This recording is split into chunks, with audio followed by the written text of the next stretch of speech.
What's up, everybody? It's your girl, Tiffany Nicole. Oh my God, you guys, I have a wonderful, amazing guest with me today. I am y'all know I get giddy, but this one got me like over the top, like, hallelujah, thank you, Jesus.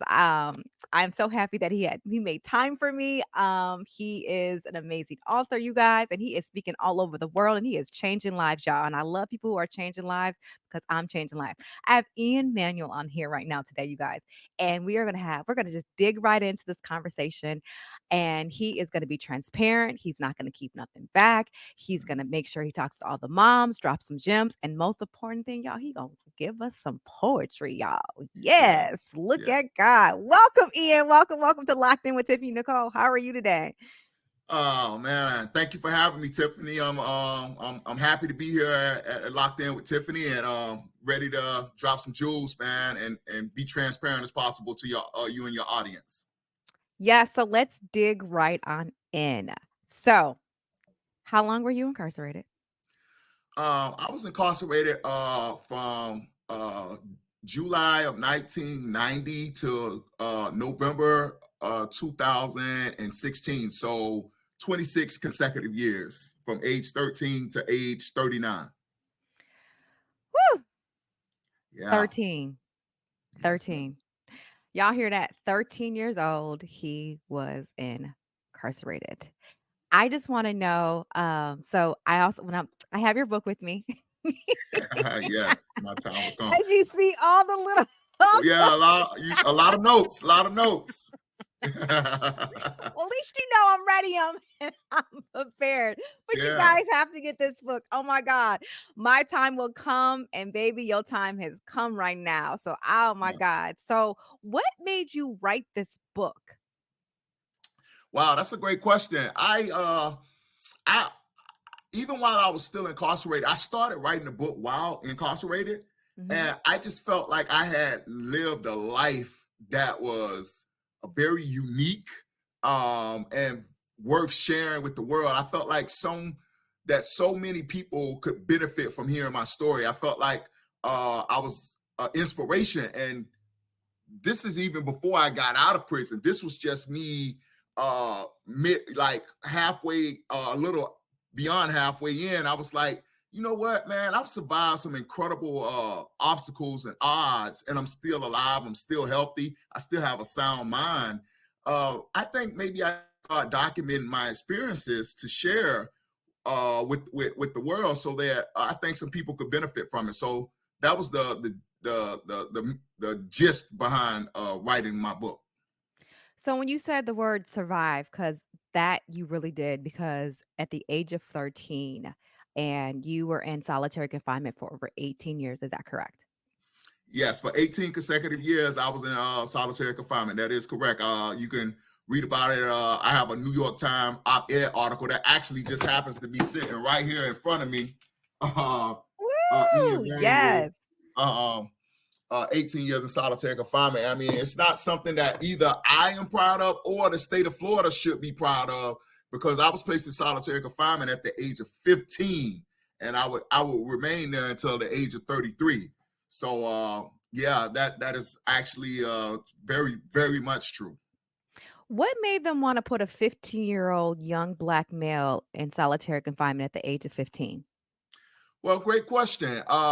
So the way the Department of Corrections is set up, so initially I was placed in solitary confinement on my first day in prison, just based on my age and size initially, but that was only for like 30 days. Then they put me in, they transferred me to an adult prison at age 14, and I was surrounded by adults, but I was still a kid, so I would do typical teenage things. Like I walk in the grass when I was supposed to walk on the sidewalk. The officers would yell at me, I'd yell back. I'd get in fights, and that they would write me disciplinary reports. And the way that works in the state of Florida, you accumulate uh, disciplinary reports over a certain number of months. They consider you a management problem, and Mm. they sent me to long-term solitary confinement at 15 based on just a bunch of frivolous, petty disciplinary reports. And the way solitary confinement works, are not to get off subject, but it's required for you to have a perfect 6 months for 18 months in order to get off of it. And they make it excruciatingly hard to have a perfect 6 months. Your bed's not made perfect. You're standing on the door watching, like looking out of your window or your cell bars. That's another 6 months. You're caught talking. That's another 6 months. And You're caught so talking to yourself because that's all that's in there. well, there's a ventilation system. You can stand on the sink Oh, okay. and like talk through. You can't probably see somebody, but you can hear their voice. And so you're Okay. standing talking through the ventilation system. So they didn't want you to have any human interaction. And if you were caught talking, they would extend your time for an additional 6 months. Okay, so Ian, so, my son right now is in solitary confinement. He's in Sorry to restricting hear that. housing right now, and, it's been over 500 plus days since I've not heard his voice. Wow. And, reading your story, you had me crying on my flight because every emotion that you went through in solitary, I was asking myself, my son's name is Damiani feeling that same type of emotion that you felt? Because I know you mentioned about, I don't know, purple, like everything was purple. Like I didn't like what was the purple for? Like, Uh, I'm gonna ask my son, like, what color is a cell? Like, is it purple? Yeah, that was when they first put me in solitary confinement after my sentencing, and I was still in the jail in Tampa. But yeah, I asked them that same question because the walls were purple, the door was purple, the rails outside of the cell were purple, and I was like, "What the hell is all this purple for?" It's like literally getting to me, like, and they said, "Well, purple is a calming color. It's supposed to keep you calm." Man, that was the craziest response. I was not expecting that answer. But yeah, that was their reason that it was supposed to keep us calm. Wow. So, what would you say the steps that because my son's been in there for over 500 something days, right? And for some reason, I think they're holding his mail. I'm not sure. My son, I only have one son, and he has not responded back to my last letter, and it's been a month. Right, And I just emailed them and I called the prison and they're like, well, legally we're not supposed to hold the prison's mail, but I'm just like, something's not right because my son always writes me back. So now I'm getting a little bit worried, like, why is he not responding back to my emails? right. And what would be one of the advices that you can give me in this situation? Well, several things. So I remember, first of all, the officers do hold mail. Like and they will, whether they do it to get back. There's very little privileges that a person has in solitary confinement. Some of the most Mhm. important privileges you have in solitary confinement is commissary, which is canteen, mail, uh visitation if you can get it, which is rarely is phone, which is you can get it, which is sometimes impossible because of depending on your Mhm. restrictive housing status. I remember one time, uh, you we would go on a like I go on a call out like the medical or dental or something, and Mhm. the officer was cleaning out the desk at the officer station, and they found stacks of letters that the officers was too lazy to pass out. And I remember, I'll never forget because I took it as a sign from God. In prison, particularly in solitary confinement in Florida, stamps act as commerce, like books of stamps. That Uh-huh. was like cash money. And so when the officer was digging through the officer station desk, he handed me like 5 letters, and some of them was from Thanksgiving. I'll never forget. I had a card from Thanksgiving with books of stamps in it, with a book of stamps in it, and I needed the stamps bad at that time. And it was like January, and I'm just now getting it, a letter from November. You know, Oh my so yeah. it's sometimes it's vindictive, and sometimes it's just plain laziness. I don't want to pass out mail today, so I'm just gonna throw it in the officer station desk. let somebody else deal with it. Man, it's those people are very sadistic in there. Those guards. I believe it. It's just okay, so okay, solitary confinement, but they can least pass out the letters that the mother or the family members have written because that's all they Right. have is letters, and I just don't understand it, and then, like, your mental. So you said from 14 and you was in there for 18 years straight. I wanna Yes. know about the mind, like, did you get therapy when you got out? Like, I don't know how like, what does that do to the body, you not being touched in over 18 years? Like, I'm gonna ask, were you in there talking to yourself and talking back to yourself? I definitely talked to myself. I don't know if I was talking back, but I definitely talked to myself. I think but that's just Well, because I Ian, I have a talk back to myself even I'm freed. I be talking okay, back to okay. my But I I be definitely saying, motivated "Tiffany, myself. get it together." And I'd be like, I "Okay, girl, definitely let me talked to get it together." myself. Uh, I didn't take therapy serious in prison because there was no confidentiality with the Okay, mental health staff. The the therapist would reveal everything you told them to the officers and the wardens and the captains. So I didn't take therapy. I was my own therapist okay, for the longest time. I cried through my pen because in prison you are shamed or made to look weak as a man if you show any sign of vulnerability. mhm, So I didn't cry. I started writing poetry to be able to provide therapy to myself. But to jump forward in the story and answer your question, I have received a tremendous amount of therapy since I've been out, thanks to the Equal Justice Initiative, which is ran by my lawyer and friend Brian Stevenson. Uh, he has a reentry program for people like me and that is his clients.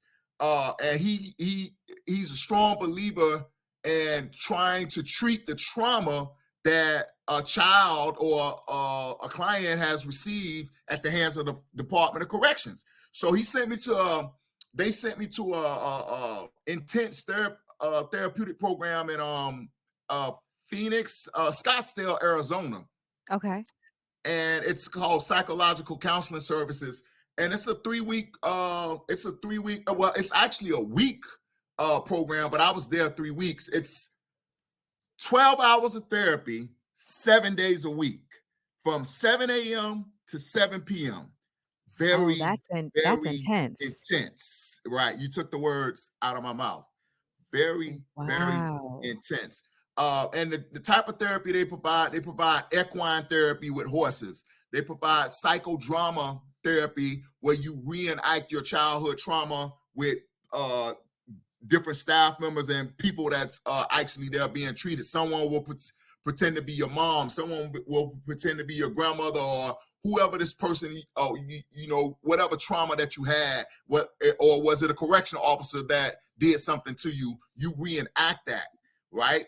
EMD therapy, individual therapy, group therapy. It's a very intense therapeutic. And I was there 3 weeks, and it's when I really knew therapy worked because I experienced a situation where I was reliving something traumatic that happened to me in prison, and I couldn't breathe mhm, because what actually happened. The nurses was choking me. The officers and nurses was holding me down, choking me to pump my stomach, and I didn't even have any pills in my stomach, but they were trying to force this tube down my throat, and I refused to open my mouth.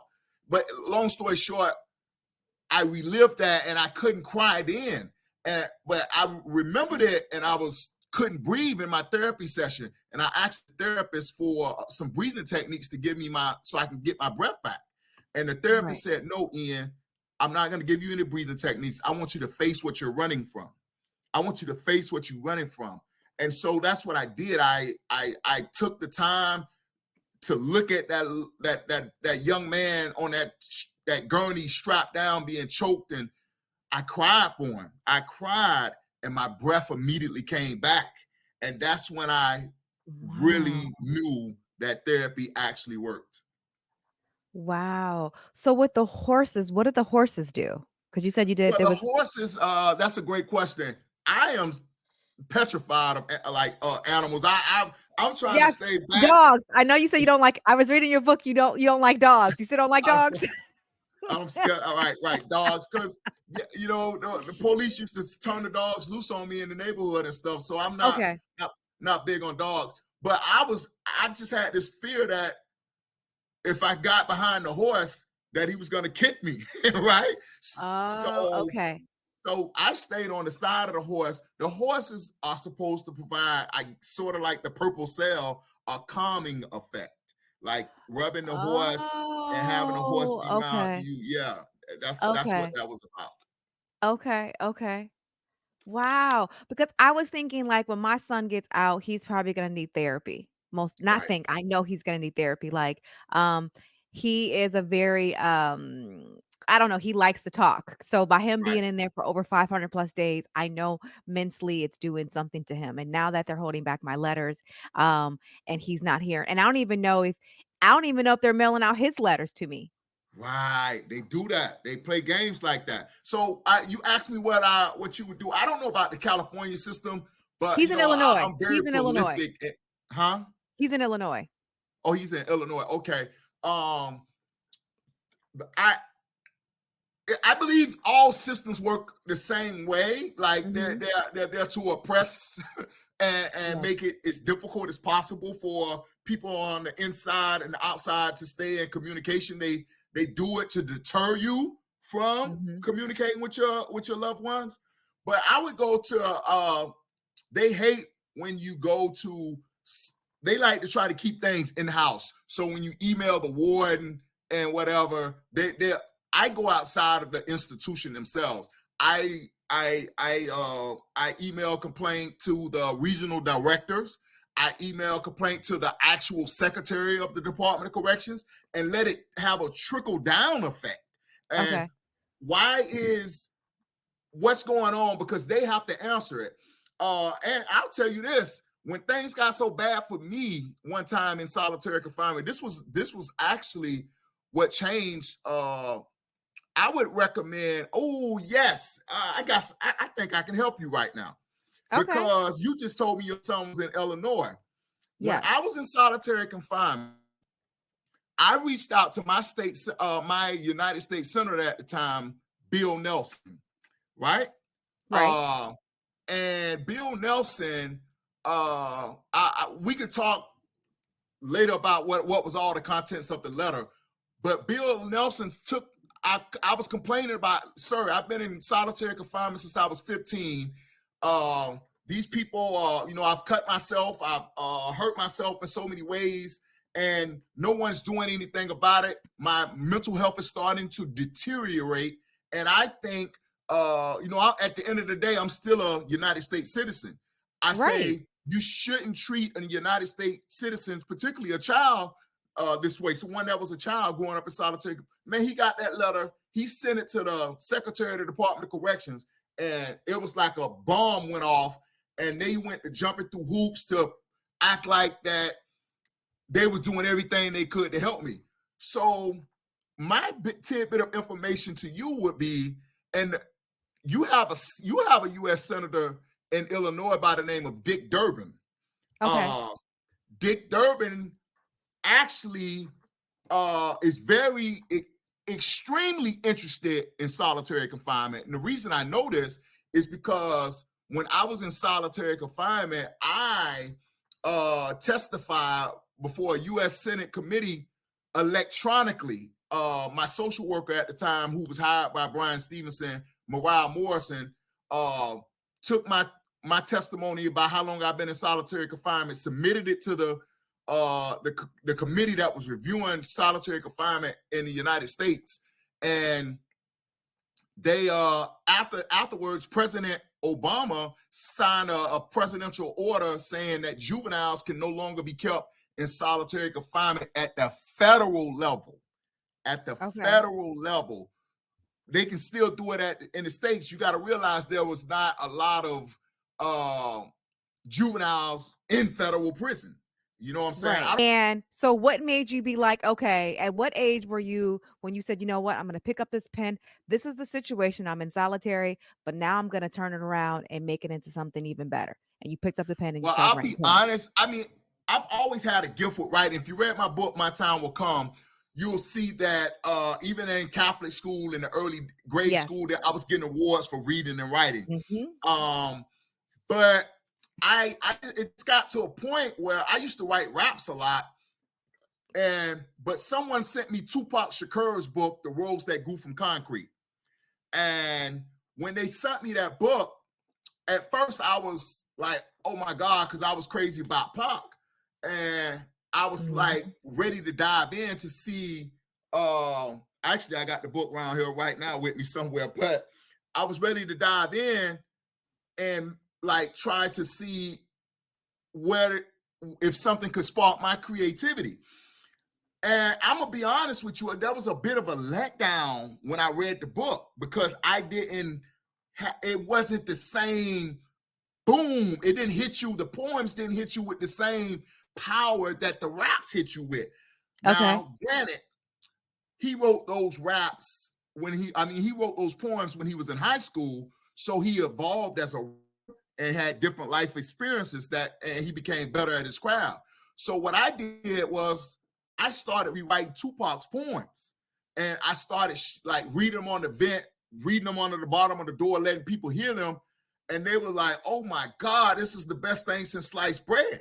And if you can get a prisoner to acknowledge you in a way because that is like saying that, wow, you're talented, you know you got a gift because prisoners are the toughest critics in the world. They're tougher than Simon Cowell, Sandman on Apollo. They will let you know. You take a group of population of men who have been hurt, abandoned, left for dead, filled with trauma, and they don't have a lot of love left to give, right? So if what you're saying is resonating with them, coming Hmm. out here in society and doing it is a piece of cake, you know? So I Right. started rewriting that poetry, and I was loving, it was feeding my soul, the responses I was getting back. And so I just started getting better and better and better and better at it. And I practiced for 4 or 5, 6 hours a day, just writing. And until finally my big breakthrough happened. My lawyer uh published the critically acclaimed book Just Mercy, and he asked me before he published his book, he said, Ian, you're such a talented writer. I'm about to publish my first book. I would love if you allowed me to include your poem Uncried Tears in my book. And I was blown Mm. away. I couldn't believe it. And Right. it went on to be one of the best-selling books in the world, and the rest is history. So, okay, you always wonder, like, see how, so since you were little, you always had this gift. Yes. And the crazy part, is that you didn't come from the white picket fence and the Right. mom and dad in the household, and every time you got off the school bus, mom was there with with the sandwich. So let's Yeah. talk about the childhood of how Ian got to you're writing all these wonderful poems because I'm pretty sure because you had a rough background.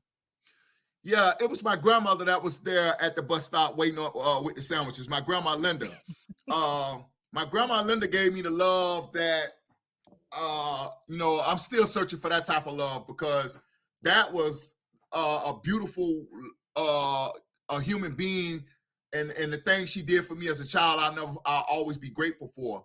But my childhood was very difficult. I grew up in one of the worst neighborhoods in Tampa called Central Park Village. Uh, and there was a bunch of shootings, robbings, drugs being sold, and it was a dangerous environment.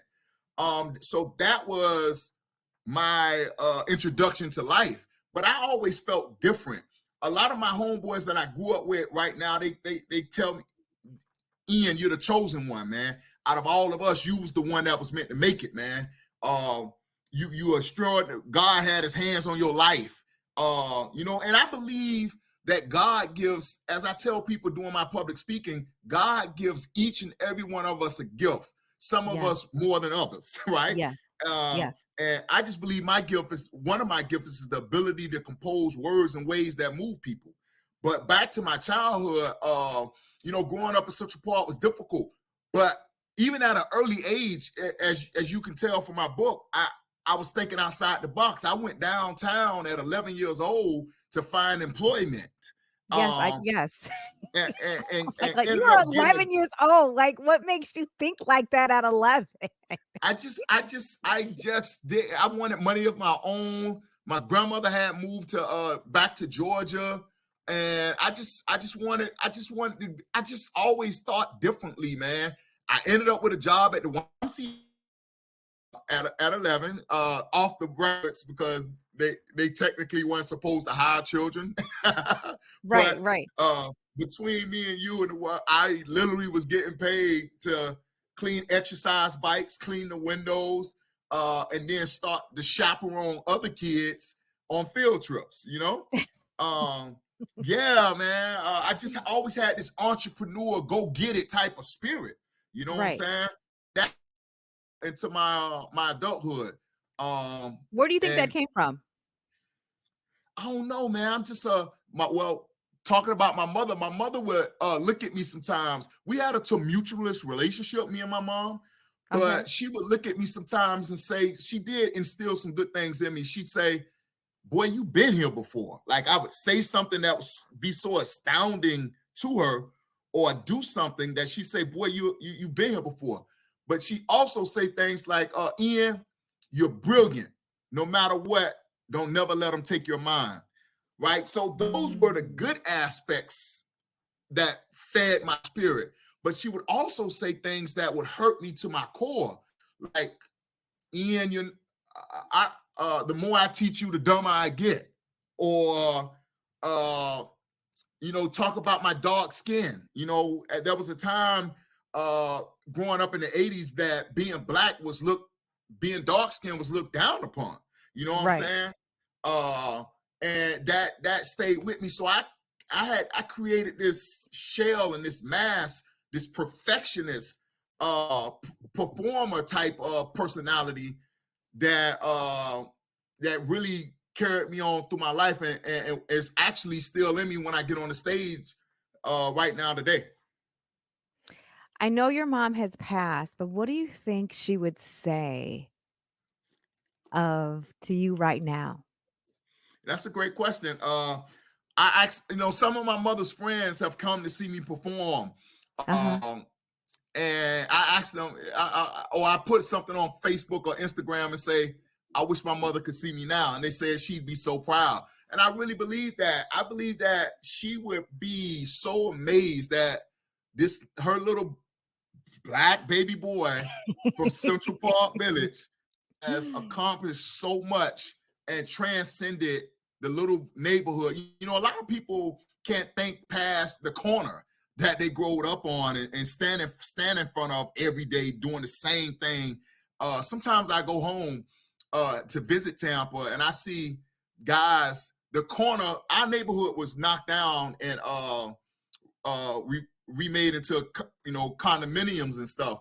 So the corner has expanded. There's a Okay. different corner, but the guys are still standing on the corner doing the same thing they were doing when I went to prison in 1990. It's 2023, 24. Come on, guys. Like Wow. the world bigger than I mean, I've been to Paris. I went to Switzerland to speak at the United Nations about solitary confinement and juvenile life sentences. If I could do it, anybody can, man. You know what I'm saying? I just believe that you have to have a lot of want to, and you have to find your gift. Your gift is that one thing that you Mhm. do the best with the least amount of effort. I say that to the mothers in the group all the time. We all have a gift. Yes. We all have a gift, and, there's some mothers that are sons that are doing life sentences and daughters, and let's touch on the life sentences. Like, um, what would you share to the mothers that have sons that are doing life sentences, and then do you think that the mother should be doing something in their life? Yeah, I think you mean doing something the mother's their life or their son's life. You saying their life They're like individual? Yeah, their individual lives because, I truly believe sometimes that when if your child is serving life, a sentence, you shouldn't stay in depression. You should figure out what your gift is and figure out what type of purpose or what type of footprint you should make on the planet. Um Yes. Yes, I totally 100% for that. Agree with that. Um, right? They could document, they can create a podcast like you did and pour energy into that and to bring. We need more, a social network of people. There are power in numbers, Yes. I think if everybody like pool their resources together, we can actually make an impact and a difference in the lives of the people that we left back. But for as a life sentence, I have a friend currently, two people I like to talk about. Joshua Giannico. Okay. I've met him since I've been out of prison, but this guy is serving a 40-year sentence that he pled guilty to, and he was in the process of committing a robbery, and the police shot him. The police shot him Mm. and charged him with attempted murder on himself. Charged him with yes, right. I thought the same thing. Wait, That's what? why that's why I wanted to bring this case up during this interview, because it's so outrageous. And he was scared that he was going to get a life sentence for this outrageous crime, and so he pled guilty to 40 years. So he's sitting in prison with 40 years for being shot by the police. It was other things that happened during the course of the crime, but the pivotal thing, the only victim injury, was himself. And he has 40 years, and he's currently fighting for his freedom. Uh, but Mm. life, I want your audience to know, yes, life means life, but I want people to know that when the judge told me life, I didn't even comprehend what that meant.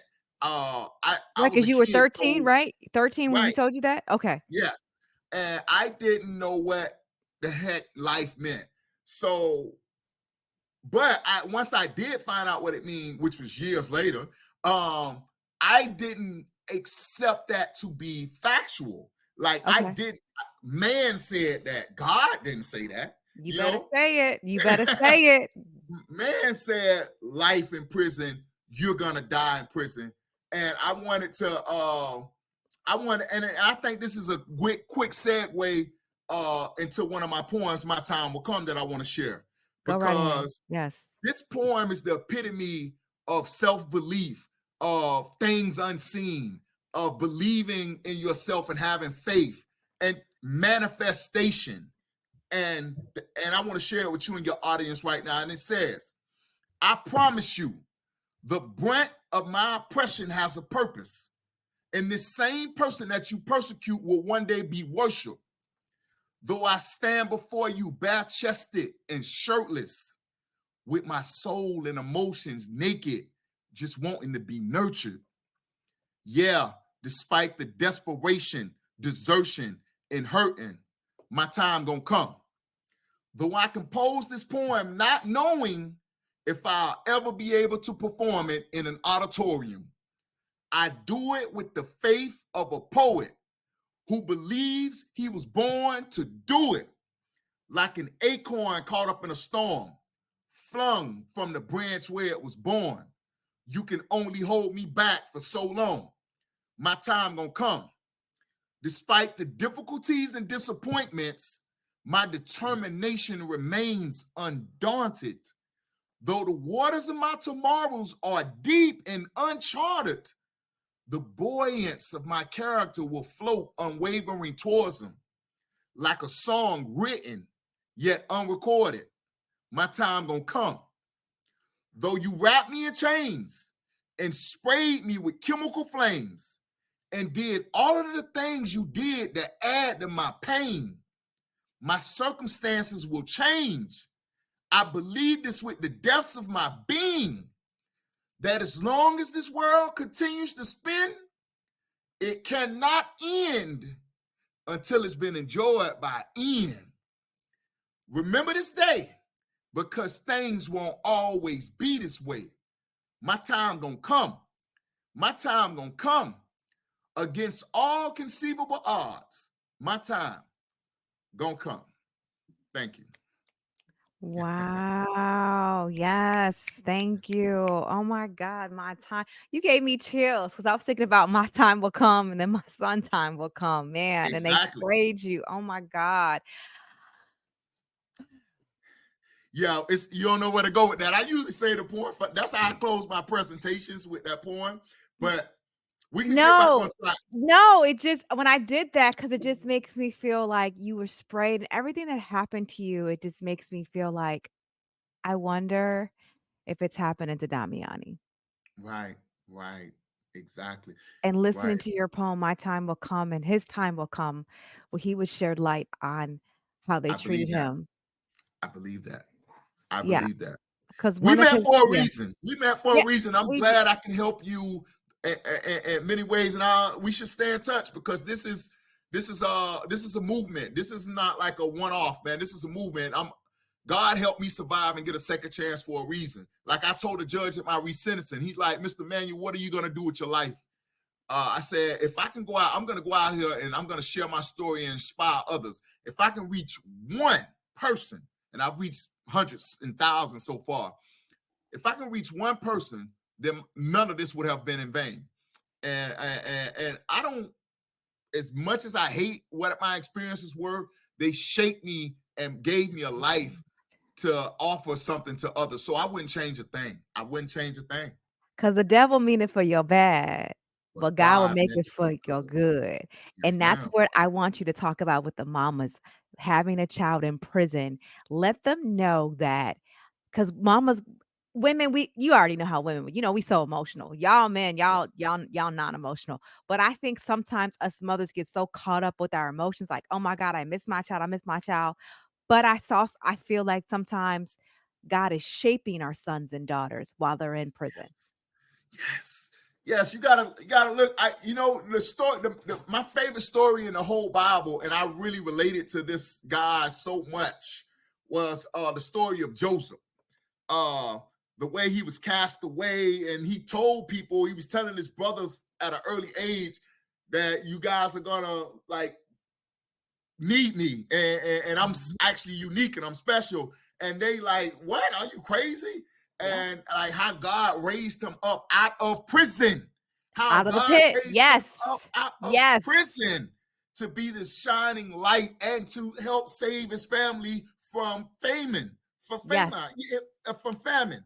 Yes. Um, and so yeah, I tell your mothers, all the mothers listening to this podcast, look at the story of Joseph and think of your sons as the next Joseph to come out of prison. Wow, that is power. Because I feel the same way. I feel the same way. I feel like I'm Job. Though you slay me, I still trust you. Yes. I feel like, okay, God, every hit that I'm taking, I'm still gonna trust the process. In the midst of me Yes. not hearing my son's voice, and he's my only child, and I felt like during this whole transition of him being in prison, hearing his voice made me get through those days. But now Mm, I guess God felt like, okay, she's strong enough to handle the prison part, but let me right. do this. And I believe Right. God and the devil had a conversation about me because the devil's just like, let's see if she'll still praise you if you take his voice away, like Mm, he did with Job. right.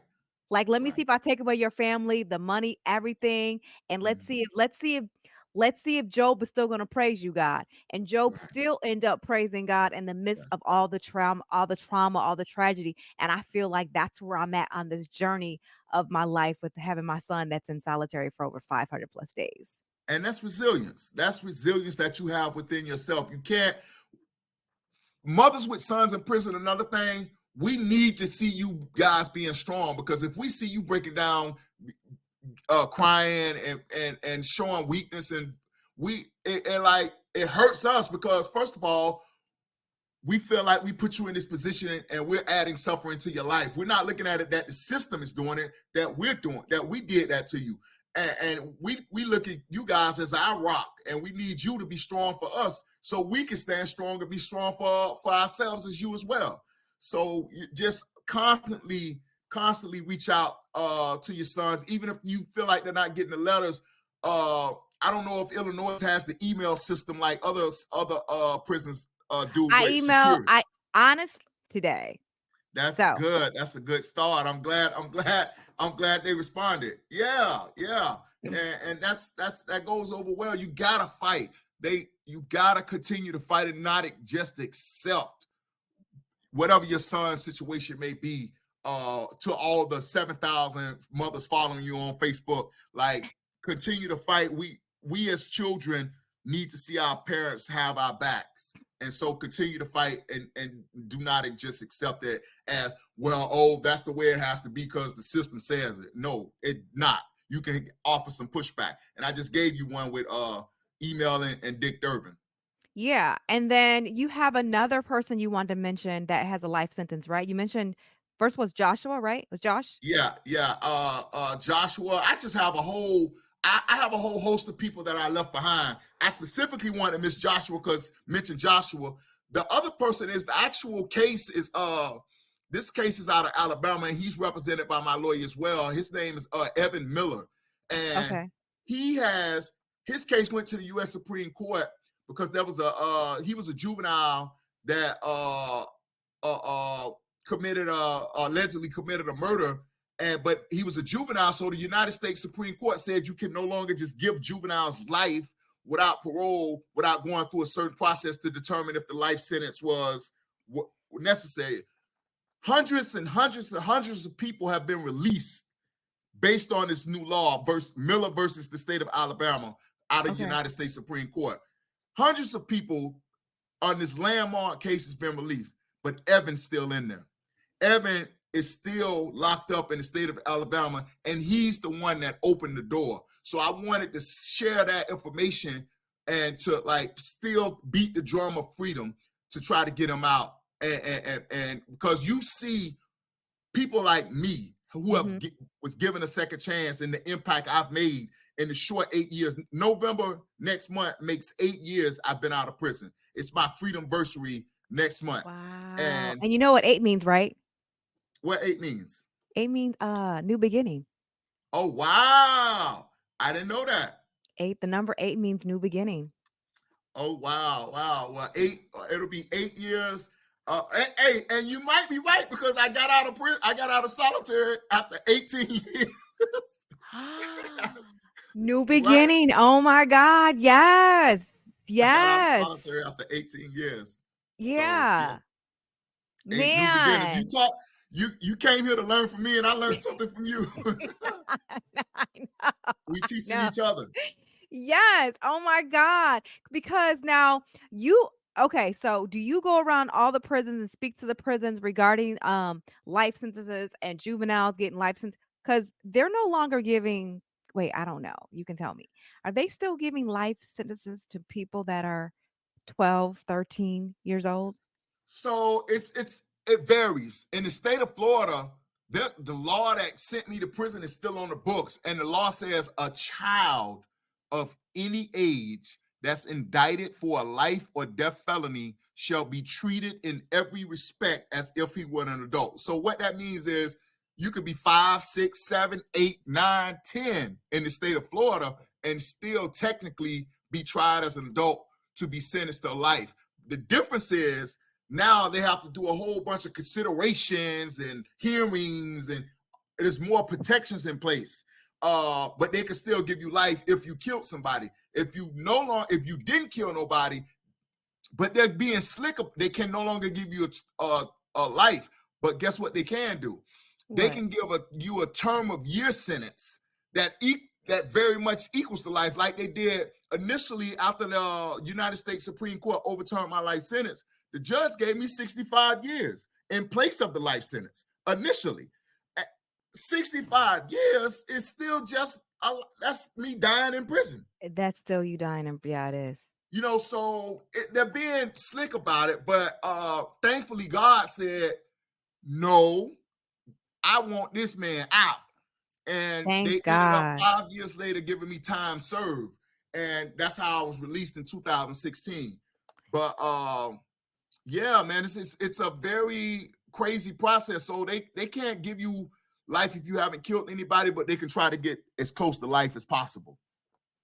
And you said thank God. that God said no. But also, I want to shed light on too, because God, the Bible talks about how God has the king's heart in his hand.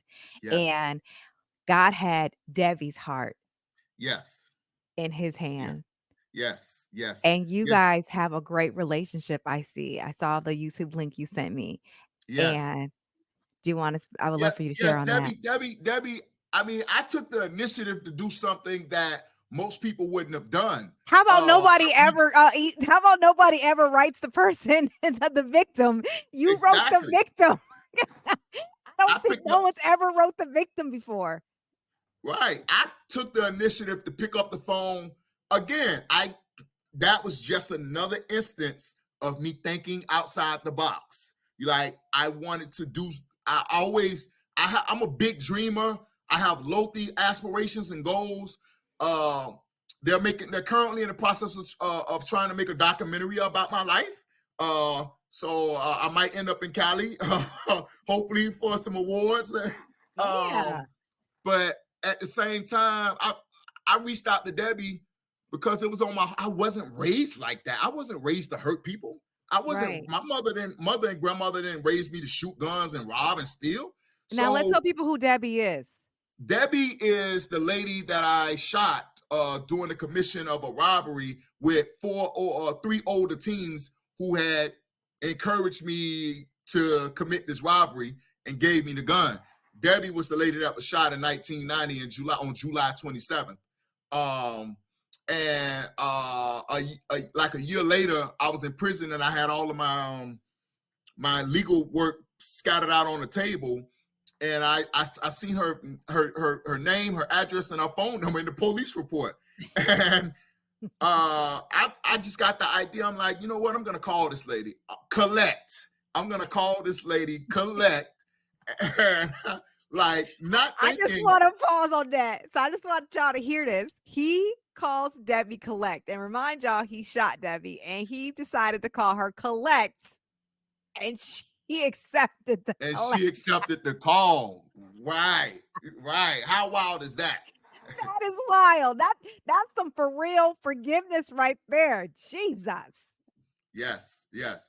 And so she accepted the call. We talked. I asked her, could I write her? Well, actually, I got on the phone. I said, Merry Christmas. I like to wish you and your family a Merry Christmas. And I like to apologize, for shooting you in the face last year. And she said, Ian, why did you shoot me? She asked me a question that no 14-year-old should ever have to answer. Why did you shoot me? And I just remember saying it all happened. It was a mistake. It all happened so fast.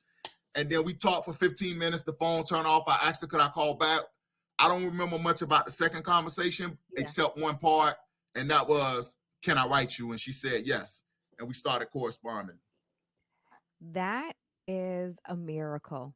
A miracle. That's God ordained right there. That's God ordained. That's why I said, listen, mothers, no matter what the situation is, God truly, the Bible talks about how God has the king's heart in his hand and he can Yes. change it which way. Because let's be honest, Ian, Debbie could have denied the call, Yes.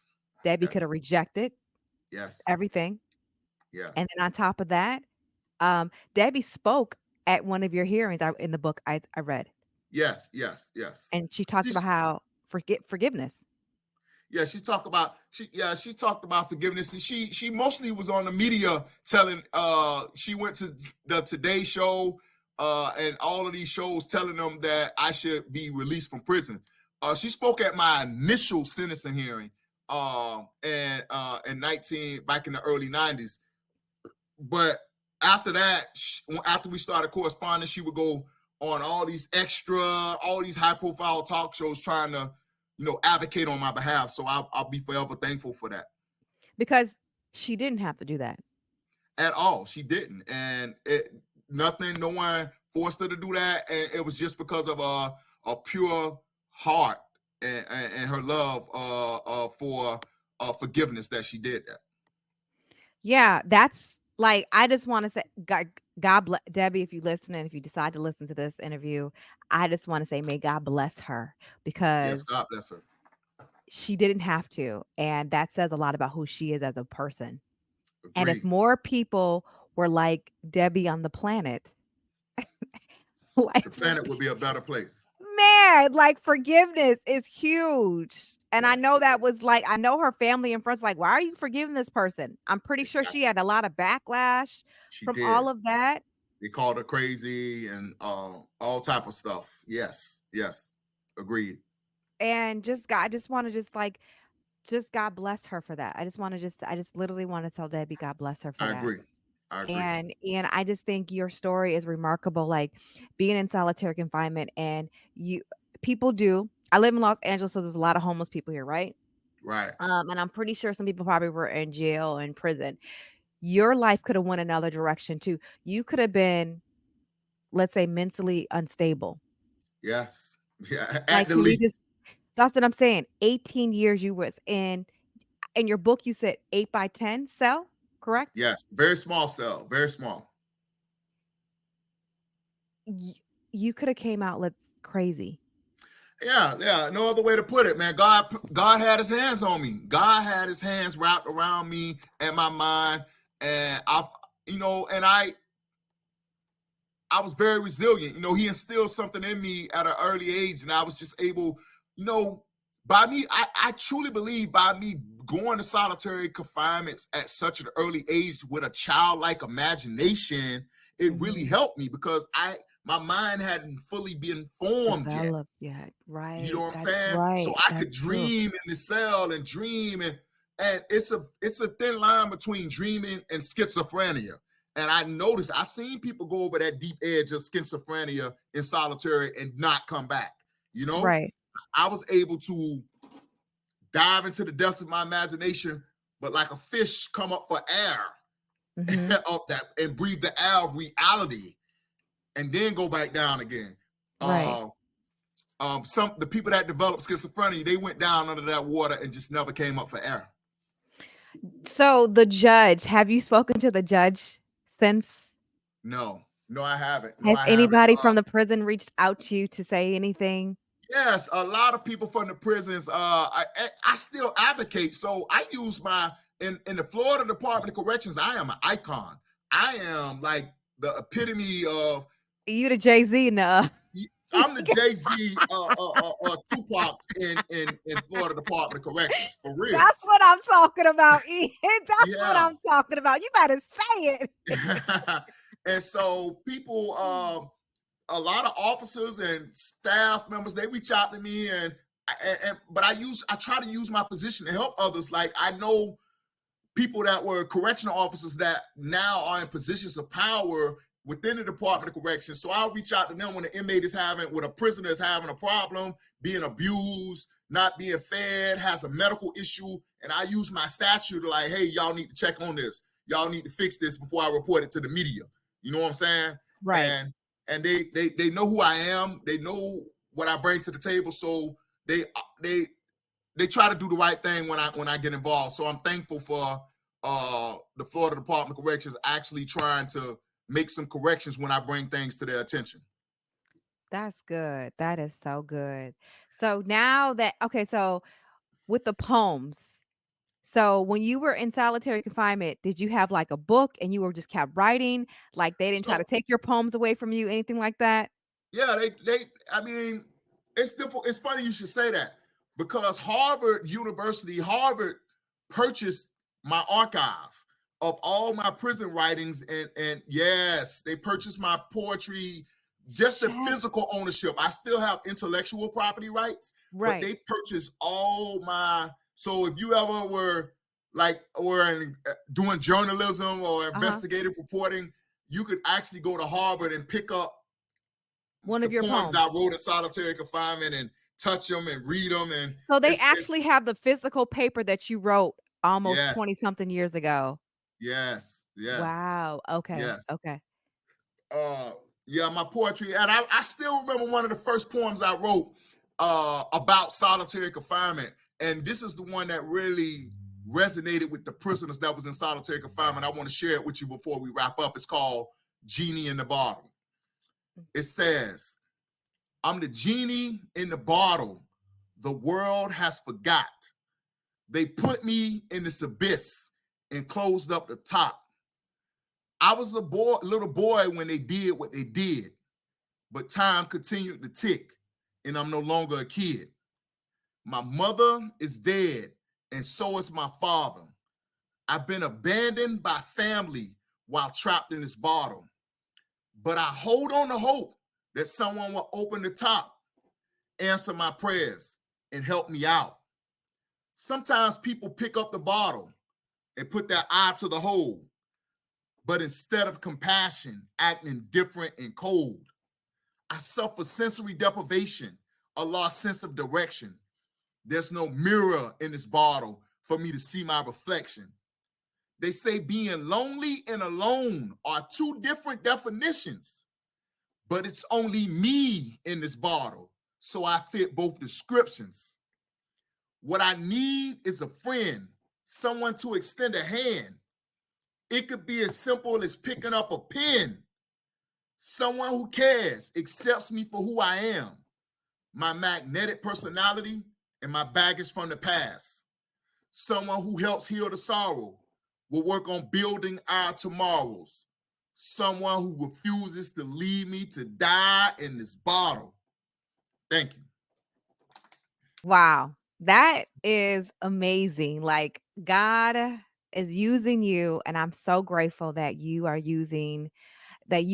tapping into your gift and Thank that you. you're not letting fear, doubt, and the trauma and everything that happened to you hold you back, because if it did, imagine if you didn't fulfill the purpose, all the people wouldn't be touched or Mm. even started to change your life if it wasn't for you. I, I'm I'm blown away, man. I'm so glad I listened to that inner voice and picked up that pen and never gave up on myself. And I just want to say to your audience that you could do the same thing. You have a gift. Find it, nurture it, believe in it, and make the world a better place with it. Man, Ian, I appreciate this interview. It was so great. I'm so happy that you were on my podcast. Share Yes, with the people on where they can find you on any social media platform and your poetry as well too. yeah, so you can find me on Instagram at Ian Manuel Official. That's IANMANUELOFFICIAL, Ian Manuel Official. My Facebook name is Ian Man Jim Jim. My nickname GEM. I don't quite remember my Twitter handle. I think it's Ian Man Official. IANMAN Official. And if you're looking for a dynamic speaker, one that will captivate an audience, have your faculty, your staff, and your students blown away by the presentation, you could book me at Penguin Random House Speakers Bureau. I travel all over the country, all over the world, uh, and I would love to come speak at any school or organization that has the budget to have me. So, thank you. Oh my God, this is amazing. This is so good. Ian, you are powerful, and I am so grateful to God that I was able to catch you to talk to your publicist, and they were like, "Yes, we'll do the interview." So I was super Yes, excited, and I yes. just want to say thank you. You guys, again, this is your girl Tiffany Nicole at Ian Manuel. You guys can find him, and I will put all his information in the link below. Again, you guys, thank you so much, and subscribe to this channel. Share this. Again, mothers, just because your son or daughter is serving a life sentence, you do not have to serve that as well. You can still, like Ian said, is fulfill your purpose. Write the book. You and your son together while he's in prison, you're free. Y'all can create a book or something Yep, together. And Ian, yep. before we leave, what would you like to share with the mothers? I just would like to share that my heart goes out to you guys. I was once a son in prison with a mother on the outside. And I just ask that you guys find the strength to continue to pray. I will continue to pray with you and believe in that things will get better again. I'm living proof that nothing stays the same forever and that something great could come out of something bad. Thank you so much, Ian. You guys be blessed. It's your girl. I'm out.